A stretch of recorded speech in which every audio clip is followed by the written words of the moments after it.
নানা অনুষ্ঠানের মাধ্যমে দর্মিখাল হাই স্কুলে রজ জয়ন্তী উৎসব উদযাপিত। ধলাই বিধানসভা কেন্দ্রের অন্তর্গত দর্মিখাল হাই স্কুলে মঙ্গলবার নানা কর্মসূচির মধ্য দিয়ে রজ জয়ন্তী উৎসব উদযাপিত হয়।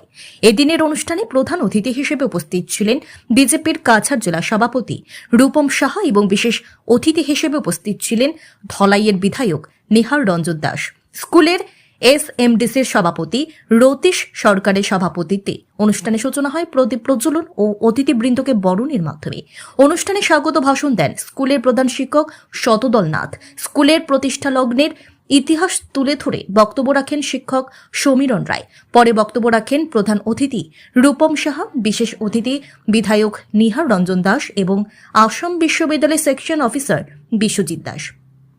এছাড়াও অনুষ্ঠানে উপস্থিত ছিলেন স্কুলের প্রতিষ্ঠাতা প্রধান শিক্ষক শ্যামবাবু লুহার, পূর্ব ধুলাইয়ের প্রাক্তন জেলা পরিষদ সদস্য স্বপন কুমার দাস, প্রাক্তন মণ্ডল সভাপতি সুবোধ রঞ্জন দাস সহ অন্যান্য বিশিষ্ট ব্যক্তিবর্গ। উল্লেখ্য, 1975 সালে দর্মিখাল হাই স্কুল প্রতিষ্ঠিত হয়। প্রথমে বেঞ্চার পর্যায়ে যাত্রা শুরু করলেও পরবর্তীতে স্কুলটি সরকারিভাবে প্রাদেশিকরণ হয়। স্কুলের পরিবেশ বা স্কুলের উন্নতি, আমি অনেকদিন পর দর্মি স্কুলে আসলাম আর আমি দেখতে পারলাম যেভাবে এত সুন্দর কিছু বিল্ডিং হয়েছে।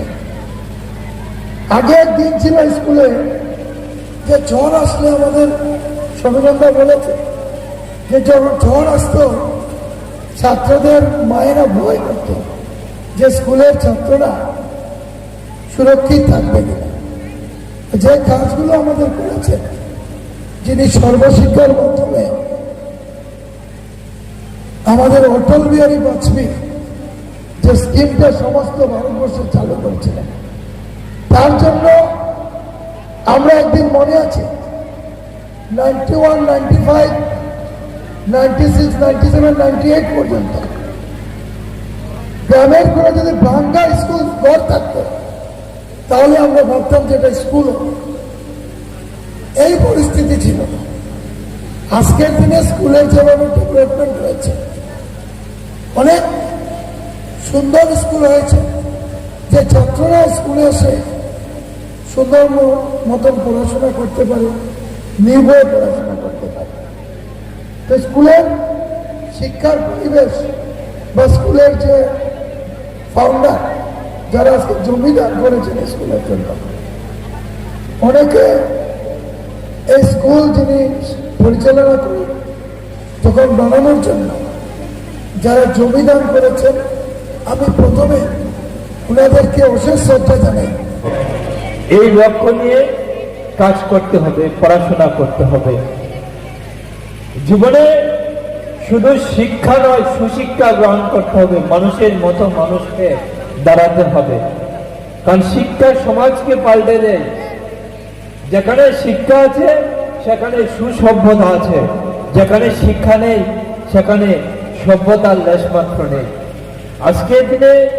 আজকের দিনে আমরা অনেককে দেখি যে শিক্ষিত হয়ে সমাজের প্রতি নিজের দায়িত্ব পালন করছে, আবার অনেককেই দেখি উদাসীন হয়ে যাচ্ছে, যে নিজে প্রতিষ্ঠিত হয়েছে কিন্তু সমাজকে বা নিজের এলাকাকে কিভাবে উন্নত করবে সেদিকে চিন্তা নেই, উদাসীনতা শুধু।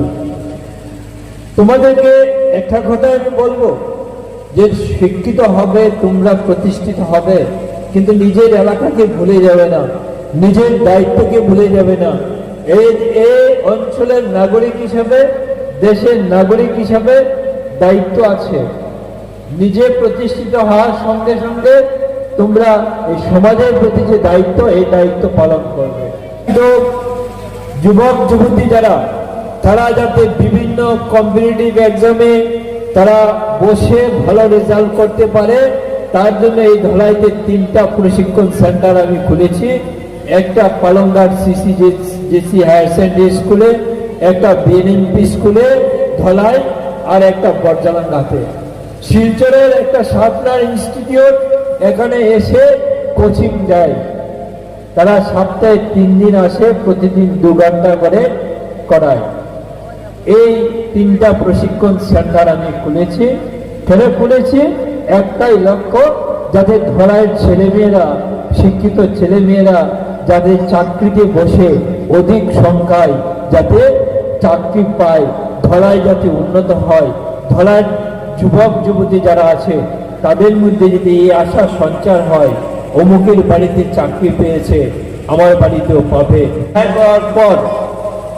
বিধায়ক হওয়ার পর আমি একটা স্কুলকে রিকমেন্ড করার সুযোগ পেয়েছি, সৌভাগ্য হয়েছে। সরকার আপনারা লক্ষ্য করেছেন, সরকার বিভিন্ন স্কুলকে বিল্ডিং করার জন্য 7 কোটি 8 কোটি টাকা করে দিচ্ছে। আমাদের দলাইতে অনেকগুলো স্কুলকে দিয়েছে। বর্জালান্ডা পিসি বর্জালান্ডা হাই স্কুলে প্রায় কমপ্লিট হয়ে গেছে। দুয়ারবন নবকিশোর হায়ার সেকেন্ডারি স্কুল প্রায় কমপ্লিট হয়ে গেছে। এখানে আমরা কিছুদিন আগে শিলান্যাস করলাম দীনেশ দেব হাই স্কুল, এটার কাজ চলছে। কৃষ্ণচরণ হাই স্কুলের কাজ চলছে। এগুলা পরিমলদা যখন মন্ত্রী ছিলেন, বিধায়ক ছিলেন, উনি প্রপোজাল দিয়েছিলেন। আর আমি বিধায়ক হয়েছি 1 বছর 1 মাস হয়েছে। আমার পিরিয়ডে একটাই প্রপোজাল আমি দেবার সুযোগ পেয়েছি, আর এটা আমি দিয়েছি যে আমরা Nikama higher secondary school, Nikama higher secondary স্কুলে আমি প্রপোজাল দিয়েছি। আর সামনে নির্বাচন, আগামী 1 মাসের মধ্যে কোড অফ কন্ডাক্ট লেগে যাবে। এখন কোনো প্রপোজাল দেওয়ার কোনো সুযোগ নেই। আমি আপনাদেরকে একটা কথাই বলবো, দল যদি আমার উপর বিশ্বাস রাখে এবং জনগণ যদি আবারও বিশ্বাস রাখে, আমি তখন যখন আবার সুযোগ আসবে, প্রথম যদি কোনো স্কুলের বিল্ডিং এর জন্য সুপারিশ করতে হয়, আমি আজকের দিনে আপনাদেরকে কথা দিয়ে গেলাম, আমি এই স্কুলের আমি সুপারিশ করব। এটা আমি আপনাদেরকে কথা দিয়ে গেলাম।